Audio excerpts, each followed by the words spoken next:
Hi, so I'm Chris, and I'm going to be talking about my project, which is identifying flaky tests using machine learning.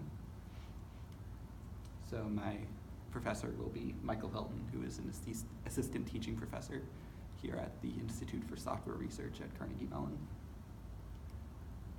So basically, a flaky test is a test case that passes or fails based on things other than the code coverage itself being correct.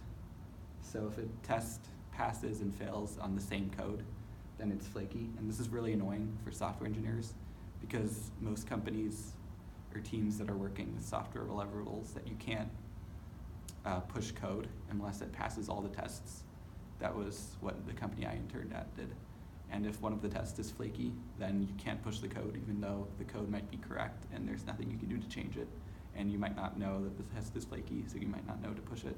And that can be really annoying. So the traditional way to identify flaky tests is to just run the tests many times after they fail the first time. And if they pass on any of the subsequent runs, then you know that the test was flaky and that you can disregard the fail. But that can be really time intensive. So Professor Hilton and others built a project called Flaker that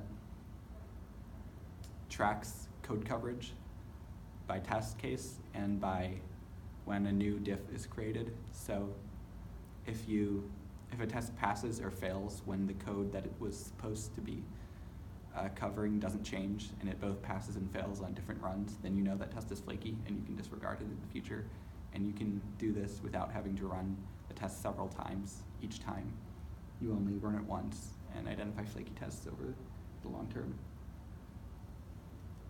And so my project is to use data collected by Flaker, some of which is already collected and some of which we still have yet to collect, to use machine learning to identify which tests might be flaky without being able to know for certain.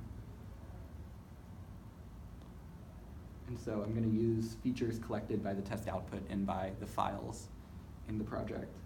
And we'll use data collected by Flaker as the training set. And hopefully we'll be able to identify flaky tests with just one run with a non-trivial level of accuracy. The importance of this is that flaky tests, like I said, are a major pain for software engineers, and that the traditional ways of identifying them can be really resource intensive. So in its current state, Flaker makes this easier, but you still need to have it installed on the project for a long time before it can be super useful. And it's also not perfect at identifying flaky tests, so the idea is that this project could make Flaker more useful. And also the ability to identify patterns in flaky tests could help software engineers write tests that are less flaky if they see that one particular feature has a high likelihood of predicting flaky tests. You can change your tests so that it doesn't have that whatever feature that was. Thank you.